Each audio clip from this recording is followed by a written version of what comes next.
बिहार में बहार है, नीतीश कुमार है। ये लाइन तो आपने सुना ही होगा, बहुत ज़्यादा चर्चा रहता है मेरे भाई चुनाव के समय में बिहार में ये। ठीक है कि अगर आप बिहार में बाहर चाहते हैं तो आपको नीतीश कुमार को लाना पड़ेगा और वहीं बाहर दिला सकते हैं। सही बात है मेरे भाई, नीतीश बाबू कहा जाता है बड़े प्यार से नीतीश जी को यहाँ पे हमारे बिहार में, और बाबू हैं भी। लेकिन बात यहाँ पर ये होती है कि जिस तरीके से बिहार में जो परीक्षाएं हो रही हैं, चाहे वो 10वीं का पेपर हो, 12वीं का पेपर हो, ग्रेजुएशन का पेपर हो, या फिर बिहार में कोई भी सरकारी भर्ती हो, क्या वो सही तरीके से हो रहा है? एक उसके ऊपर बहुत बड़ा क्वेश्चन मार्क उठ जाता है। बिहार एक ऐसा राज्य है जिसके ऊपर पूरे भारत की नज़र होती है। पूरे के पूरे स्टेट जो है यहाँ पर देख रहे होते हैं। यहाँ पर बिहार एक ऐसा राज्य बन जाता है जिसने पिछले कुछ सालों में सबसे ज़्यादा आईएएस आईपीएस तक भी दिए हुए हैं। और यहीं के लोग पढ़कर मेरे भाई यूपीएससी में प्रथम स्थान तक भी प्राप्त करते हैं। और फिर जब वही लोग डिपार्टमेंट में जाते हैं तो मेरे भाई जाकर फिर सारा धंधा, सारा मेरे भाई जो घोटाला है वो करना शुरू कर देते हैं। आज बात है मेरे भाई, बिहार में एक छोटा सा पेपर हुआ बिहार के कांस्टेबल का। और अभी 3 दिन पहले मैंने यूट्यूब के एक छोटे से वीडियो में कहा था कि बिहार में लगभग हर पेपर जो है वो लीक हो रहा होता है और एग्ज़ाम होने के पहले उसके आंसर की आ जाती है। आज भी कुछ ऐसा ही देखने को मिला। आज मेरे भाई कंकड़बाग करके एक जगह यहाँ पर है, तो वहाँ पर मेरे भाई कुछ बच्चों को गिरफ्तार किया गया नकल करते वक्त, और उनके पास पूरा प्रॉपर तरीके से पर्चा था। मैं आपको भी दिखाऊंगा, मेरे लेफ्ट में आपको ये वीडियो देखे, देखिए यहाँ पे ये पूरा मेरे भाई पूरा आंसर की ऐसे लिखा हुआ है। ठीक है कि किस तरीके से पेपर लीक हुआ है, कैसे कैसे वहाँ पर बच्चे आंसर देने गए थे। और सेकंड शिफ्ट में कुछ लोगों की गिरफ्तारी हुई है। अभी फिलहाल इतनी पुष्टि हुई थी कि सेकंड शिफ्ट में गिरफ्तारी हुई है और सेकंड शिफ्ट में चीटिंग हुआ है। बट बात सिर्फ सेकंड शिफ्ट की नहीं है। अगर सेकंड शिफ्ट में हुआ है तो पहले में भी हुआ होगा, बाद में भी मेरे भाई हुआ होगा। तो इसी वजह से ये तो पूरा पेपर पे ही कैंसिल करना चाहिए। आप बिहार के पिछले कुछ समय के पेपर को देखें, जितनी भी सरकारी भर्तियां हुई हैं, शायद ही मुश्किल से कोई भर्ती एक बार में हो पाई है। जैसे अगर मानिए बिहार एसएससी की अगर हम बात करते हैं, तो मुझे आज भी याद है कि 2014 में वो वैकेंसी आई थी जिसको खुद मैंने भरा था। उस समय मैं ग्रेजुएशन के फर्स्ट ईयर में था। मैंने पूरा ग्रेजुएशन पास कर लिया, 2017 के लास्ट तक मेरा ग्रेजुएशन कंप्लीट हो गया। तब तक उस पेपर का कोई अता पता नहीं चला। उसके बाद 2018 में वो पेपर हुई तो मुझे इतना श्योर था कि वो पेपर लीक ही होगा। और फिर मेरे भाई पहले दिन वो पेपर लीक हो जाती है और फिर 6 महीना के बाद फिर वो वापस वो पेपर दोबारा कंडक्ट कराया जाता है।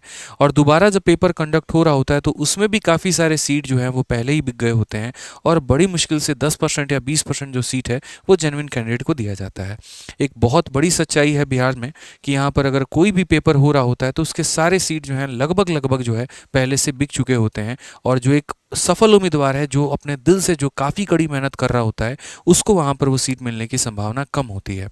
12th में मैंने अपने सामने देखा है बच्चों को चीट करते हुए। ठीक है, जब मैं एसएससी का मेरा एक छोटा सा सीएचएसएल का टाइपिंग का टेस्ट था और मैं वहाँ गया तो टाइपिंग में भी मैंने नकल करते हुए देखा कि यहाँ पर किसी और के जगह पे किसी और को बिठाया गया। और पुलिस वाले जब बगल से उसको उठा के लेके गए तब मुझे पता चला कि कोई और कैंडिडेट मेरे बगल में बैठा हुआ है और वो किसी और का पेपर दे रहा है। मैंने आज तक दिल्ली में कई सारे पेपर दिए हैं लेकिन आज तक कभी ऐसा माहौल देखने को नहीं मिला। लेकिन बिहार के एक सेंटर पर पहली बार ही मैंने फॉर्म भरा था और वहाँ पर मुझे ये देखने को मिला। मेरी बातों से हो सकता है सरकार को आहत हो, मेरा कोई भी रीज़न यहाँ पर आप लोगों को आहत करने का नहीं है। मेरा कंसर्न तो बस आपको उन बच्चों के मेहनत पे ले जाना है कि आप ये समझिए कि आप ही के राज्य का बच्चा वो खेती भी करता है, वो ट्यूशन भी पढ़ाता है, वो साइकिल से मेरे भाई अपने ट्यूशन जाता है, पूरे दिन 6 महीने से साल भर वो डेडिकेशन से मेहनत करता है। बड़ी मुश्किल से कोई एक वैकेंसी आती है तो उसके मन में एक सपना दिखता है, एक होप दिखता है कि अब शायद मैं वो नौकरी निकाल पाऊंगा, अब शायद मैं अपने माँ बाप के स्तर को सुधार पाऊंगा, अब मैं अपने आप से उस बेरोजगारी के कलंक को उठा पाऊंगा और मैं अपने आप को एक रोजगार व्यक्ति कहला पाऊंगा, एक कामयाब इंसान होते मैं अपने आप को देख पाऊंगा।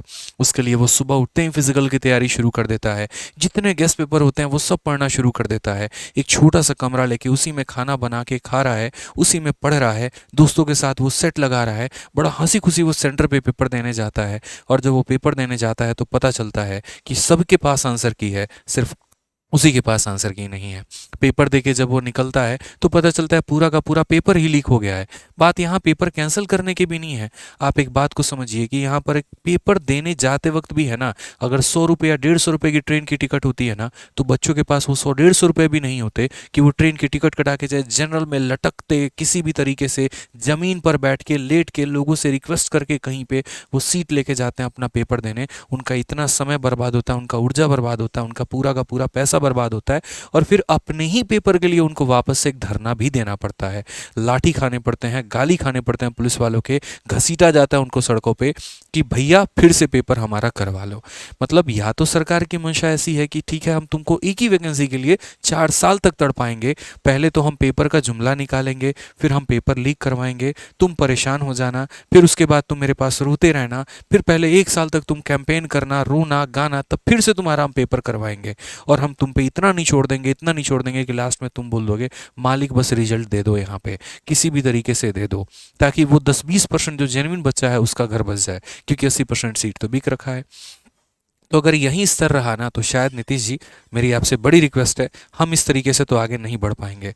सरकार में रहना है बहुत अच्छी बात है, कभी आप बीजेपी के साथ रहते हैं, कभी आप जो है वो राजद के साथ आ जाते हैं, आप हर वक्त तो अपना फ़ायदा, राजनीतिक फ़ायदा देख रहे होते हैं, लेकिन उस राजनीतिक फ़ायदे से हट के उन बच्चों का भी फ़ायदा देखिए। ये युवा जो है आपके साथ हर वक्त रहा, 15 साल से आपको सरकार में बनाए रखा है इन्होंने, ठीक है, आपके हर एक चीज़ को इन्होंने सपोर्ट किया, बहुत प्यार दिया इन्होंने आपको, लेकिन आप क्या सही कर रहे हैं, क्या आपकी सरकार सही कर रही है इन बच्चों के साथ?